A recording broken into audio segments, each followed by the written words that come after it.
Paulo diz, né, que o espírito, a letra mata, mas o espírito vivifica, né?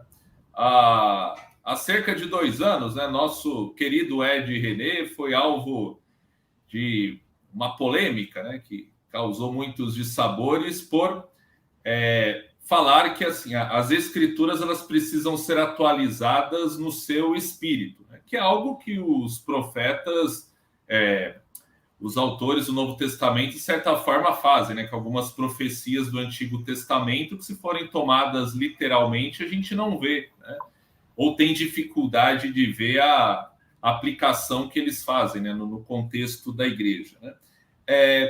Mas qual o balizamento que a gente pode ter para a gente fazer essa atualização do espírito das escrituras, sem ao mesmo tempo distorcer o espírito das escrituras para se encaixar no espírito do tempo?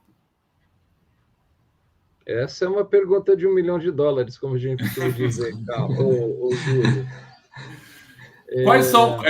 Quais são os fundamentos aí para nos orientar nessa decisão, de certa forma, discricionária, né? Sei. Então, eu costumo dizer o seguinte, às vezes quando eu ouço uma expressão que é muito comum, sobretudo no meio evangélico, aquela expressão que diz assim, a Bíblia diz, né? Ah, a Bíblia diz. Eu costumo dizer assim, a Bíblia diz não, a sua interpretação diz isso. Porque é sempre uma questão de interpretação. Né? Por exemplo, textualmente, a Bíblia diz que as mulheres têm que usar véu na igreja. Só que, com exceção de algumas comunidades, grande parte das outras comunidades, as mulheres não usam véu na igreja, mas está lá no texto, está escrito lá. Né? Então, esse exercício da atualização, vamos usar uma palavra mais antiga, e aí eu digo o seguinte, semanalmente eu faço uma caminhada com o Ed, eu lembro quando surgiu essa polêmica, né? E a gente conversou assim, poxa, uma palavra que poderia ter sido utilizada era contextualização, que era a palavra que usávamos no século XX, né?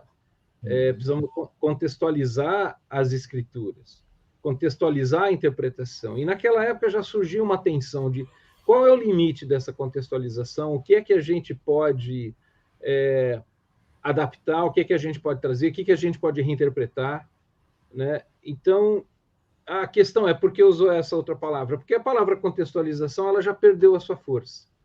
E a atualização, ela deu uma pancada, e deu de fato, que fez com que as pessoas parassem para pensar um pouco assim, o que é que nós estamos fazendo com a forma como que nós interpretamos o texto bíblico, né? Quais são as dinâmicas, as realidades do mundo presente e como que a gente faz uma leitura do texto considerando o texto e considerando a realidade de hoje, né? Agora, o exercício disso, eu tenho para mim, Júlio, que passa por uma prática da vida em comunidade. O que eu estou querendo dizer é o seguinte,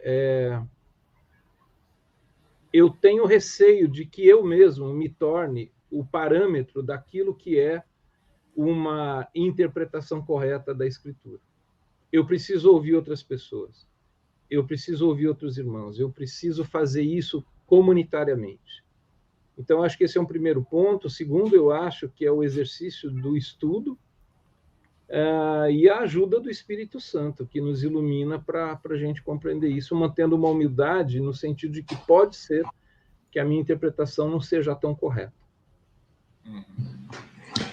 E, então, aqui em 2 Coríntios mesmo, né, acho que uma coisa que Paulo quer chamar a atenção é que a Bíblia ela pode ser usada para matar. E ela, infelizmente, tem sido usada para matar, e não é nem de hoje, mas hoje ela tem sido usada para matar. Então, uma das denominações que a própria Bíblia dá para si, para a palavra de Deus, é espada. Espada é o equivalente do período bíblico para uma arma de fogo. Basicamente, é mortal. Em Hebreus, ela é descrita como um fio muito profundo que divide as coisas mais íntimas e internas dos seres humanos.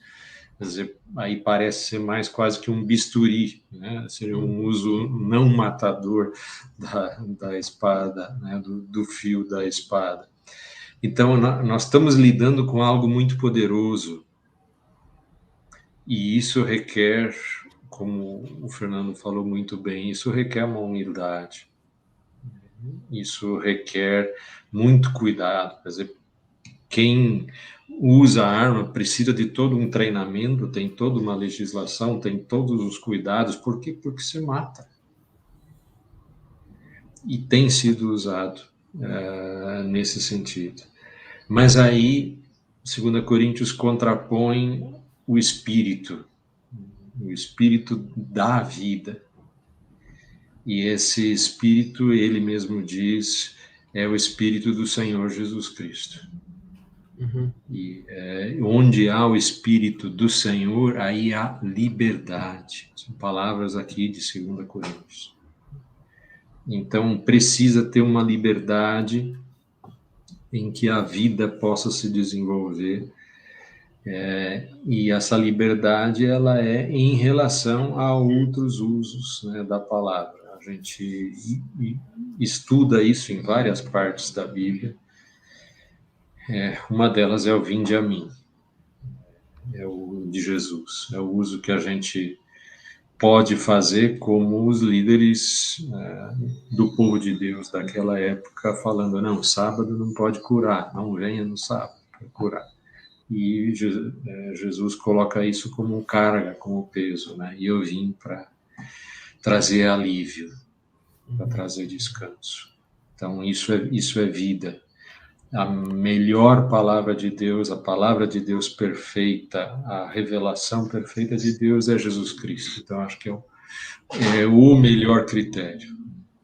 Comparar com Jesus, além, sim, da consulta, da humildade, da comunidade, do grupo, Jesus como um critério que Jesus prefere morrer a matar. Nós queremos ser seguidores dele. Aqui a gente pode aprender coisas bem preciosas.